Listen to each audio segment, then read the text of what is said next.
माता की। क्यों भाई, आवाज को क्या होगा? ऐसी आवाज नहीं चलेगी। मोदी जी को फिर से प्रधानमंत्री बनाना है या नहीं बनाना है? जरा जोर से बोलिए, बनाना है या नहीं बनाना है? 400 पार करना है या नहीं करना है? तो मेरे साथ जोर से बोलिए, उठाइए दोनों हाथ, अंत तक सभी लोग हाथ उठाए जरा।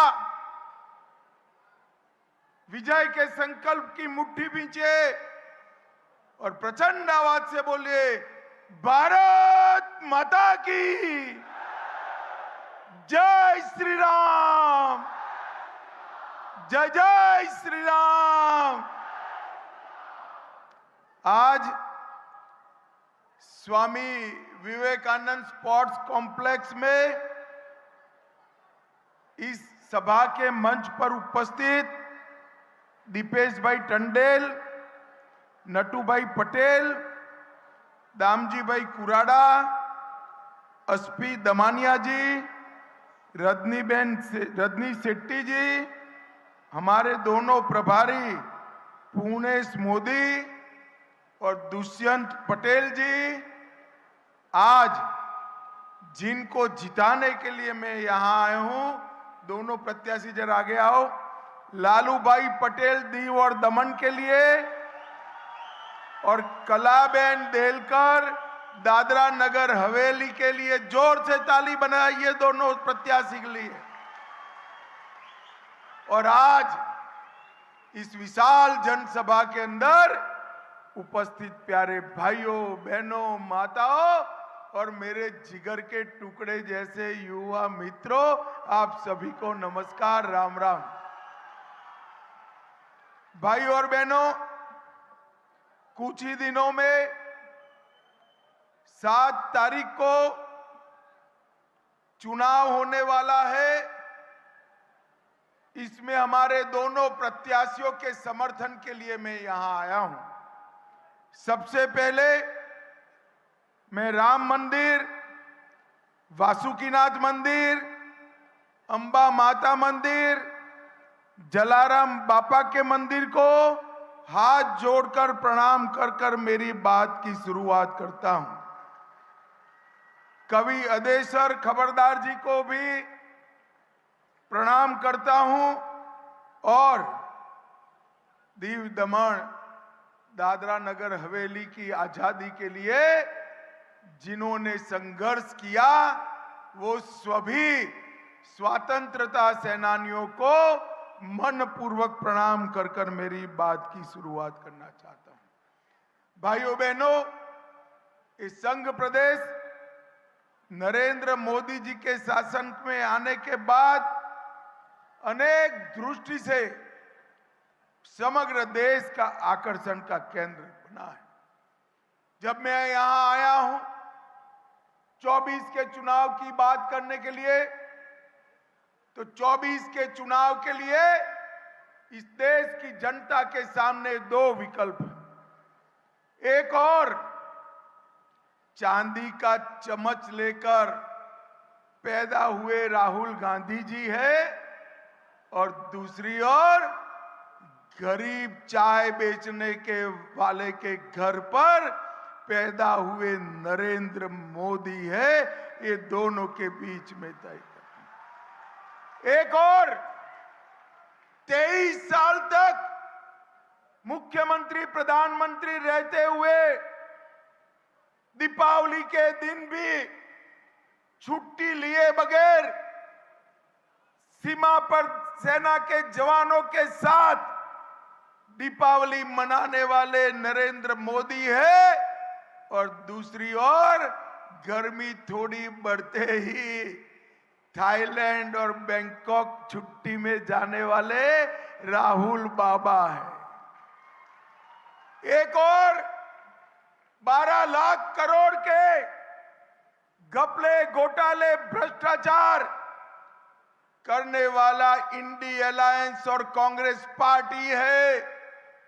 तो दूसरी ओर 23 साल तक मुख्यमंत्री और प्रधानमंत्री रहने के बाद भी जिस पर 25 पैसे का भी करप्शन का आरोप नहीं है, ऐसे नरेंद्र मोदी है। एक और तुष्टीकरण कर कर एसटी, एससी और ओबीसी की रिजर्वेशन उस पर डाका डालकर माइनॉरिटी को, मुसलमानों को देने वाली कांग्रेस है, तो दूसरी ओर एसटी, एससी और ओबीसी के रिजर्वेशन को मजबूती के साथ बचाने वाली भारतीय जनता पार्टी है। दीव दमन दादरा नगर के मेरे भाइयों बहनों, ये दो खेमों के बीच में आपको चुनाव करना है। मुझे बताइए, आप मोदी जी का खेमा चुनते हैं या कांग्रेस का? जोर से बोलिए कि भाइयों बहनों, मैं देश भर में पूरब, पश्चिम, उत्तर, दक्षिण सब जगह जाता हूं। हर जगह से इसी प्रकार से मोदी मोदी मोदी मोदी की आवाज कानों में गूंजती आ रही। देश की जनता तय कर कर बैठी है कि 400 सीटों के साथ नरेंद्र मोदी जी को बहुमत देना है। 400 सीट तो जीतना है, मगर हमारे लालू भाई और कलाबेन के साथ 400 सीट जीतनी है। मैं आज आप सभी को बताने आया हूं, कलाबेन के नाम के सामने कमल का निशान है, लालू भाई के नाम के सामने कमल का निशान है। आप जब कलाबेन और लालू भाई के नाम के सामने कमल का निशान दबाओगे, बटन दबाओगे, वोट दोगे, तो आपका वोट सीधा नरेंद्र मोदी को तीसरी बार प्रधानमंत्री बनाए। कलाबेन और लालू भाई को दिया हुआ एक एक वोट मोदी जी को तीसरी बार प्रधानमंत्री बनाएगा। और मोदी जी को तीसरी बार प्रधानमंत्री बनाने का मतलब है इस देश से हमेशा के लिए आतंकवाद को समाप्त कर देना, इस देश के हमेशा से लिए नक्सलवाद को समाप्त कर देना, इस देश को दुनिया का तीसरे नंबर का अर्थतंत्र बनाना, इस देश के 4 करोड़ गरीबों को आवास देना, 3 करोड़ गरीब बहनों को लखपति दीदी बनाना, 10 करोड़ गरीबों को सूर्य घर योजना से मुफ्त में बिजली देना और 11 करोड़ किसानों को 5 साल में 3 लाख करोड़ रुपया सीधा इनके बैंक अकाउंट में डालना। भाइयों और बहनों, मोदी जी को तीसरी बार प्रधानमंत्री बनाने का मतलब है सारी मोदी गारंटी को जमीन पर उतारना। भारतीय जनता पार्टी वो पार्टी है जो कहती है वो करती है। मुझे बताओ भाई और बहनों, ये कश्मीर जो है हमारा है या नहीं है? जोर से बोलो, है या नहीं है? ये जो हमारे खड़गे साहब हैं, कांग्रेस के अध्यक्ष महोदय, वो कहते हैं राजस्थान और दीव दमन वालों का कश्मीर से क्या लेन देन। अरे खड़गे साहब, आप 80 पार हो गए मगर इस देश को नहीं जान पाए। दादरा नगर दीव दमन का मेरा एक एक युवा कश्मीर के लिए अपनी जान देने के लिए तैयार है, जान। ये कांग्रेस पार्टी 70 साल से धारा 370 को संभाल कर बैठी थी। इसके कारण कश्मीर भारत का अभिन्न अंग नहीं होता था, वहां आतंकवाद चलता था। विकास नहीं होता। नरेंद्र मोदी जी को आपने दूसरी बार प्रधानमंत्री बनाया। 5 ही साल में मोदी जी ने केस भी जीता, भूमि पूजन भी किया और प्राण प्रतिष्ठा कर कर जय श्री राम कर दिया। 500 साल के बाद प्रभु श्री राम आज अपने भव्य मंदिर में विराजमान है। भाइयों बहनों, जब प्राण प्रतिष्ठा होती थी, ट्रस्ट ने राहुल जी, प्रियंका जी, सोनिया जी सबको न्योता भेजा, मगर वो नहीं गए, प्राण प्रतिष्ठा के कार्यक्रम में नहीं गए। क्यों नहीं गए भाई? मालूम है आपको? वो अपनी वोट बैंक से डरते हैं कि वहां जाएंगे तो हमारी वोट बैंक समाप्त हो जाएगी। दीव दमन वालों, मालूम है ना उनकी वोट बैंक कौन सी है? अरे यार बोलो, है या नहीं है मालूम? उनको डरने दो। भारतीय जनता पार्टी वाले नहीं डरते। हमने डंके की चोट पर राम मंदिर भी बनाया, मां काली का शिखर भी सजाया, काशी विश्वनाथ कॉरिडोर भी बनाया और सोमनाथ का मंदिर भी सोने का बनने जा रहा है। भाइयों बहनों, सोने का बनने। मैं आपको बताने चाहता हूं, नरेंद्र मोदी जी ने ये 10 साल में करोड़ों गरीबों के जीवन में उजाला भरने का काम किया है। 80 करोड़ गरीबों को प्रति माह, प्रति व्यक्ति 5 किलो अनाज मुफ्त में देने का काम नरेंद्र मोदी ने किया। 12 करोड़ शौचालय बनाए, 4 करोड़ लोगों को घर दिया, 10 करोड़ लोगों को उज्ज्वला का कनेक्शन दिया और 14 करोड़ लोगों को नल से जल देने का काम नरेंद्र मोदी जी ने किया है। नरेंद्र मोदी। भाई और बहनों, ये दीव दमन दादरा नगर हवेली वालों, मुझे बताओ भाई, आप सभी को कोरोना के दोनों टीके लगे हैं या नहीं लगे हैं?